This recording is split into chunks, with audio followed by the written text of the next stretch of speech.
మనందరం ఈ స్ఫూర్తిని ఈ ఆనందాన్ని ముందుకు తీసుకెళ్తూ ఈ ప్రజా సంక్షేమం కోసం ఆంధ్రప్రదేశ్ అభివృద్ధి కోసం గౌరవ ముఖ్యమంత్రి గారి స్వర్ణాంధ్రప్రదేశ్ 2047 దిశగా అందరం అడుగులు వేయాలని ఈ కనీసం నేను ప్రతిసారి పదే పదే చెప్తాను, ఈ ఆనందం కనీసం స్థిరత్వం ఇవ్వాల్సిన ఆనందం కేవలం మనం ఈ రోజున ఆనందంగా ఉండటమే కాదు, ఈ ఆనందాన్ని వచ్చే కనీసం 1.5 దశాబ్దం పాటు మనందరం కృషి చేసి ముందుకు తీసుకెళ్తే తప్ప ఈ గాడి తప్పిన ఈ రాష్ట్రాన్ని గాడి పెట్టాలంటే కనీసం 15 సంవత్సరాలు కనీసం పనిచేయాలి.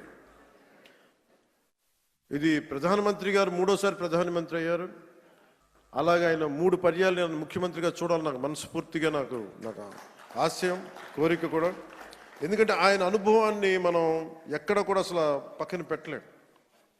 సో ఆయన దగ్గర నేను మనస్ఫూర్తిగా ఈరోజు మరోమారు గౌరవ సభ్యులందరి తరఫు నేను ముందు చెప్తున్నాను, ఆయన దగ్గర నుంచి నేర్చుకోవడానికి కానీ ఆయన కింద పని చేయడానికి కానీ నేను అనుక్షణం ఎప్పుడు సంసిద్ధంగా ఉంటానని తెలియజేసుకుంటూ నాకు ఈ అవకాశాన్ని ఇచ్చిన ప్రతి ఒక్కరికి ధన్యవాదాలు తెలియజేసుకుంటూ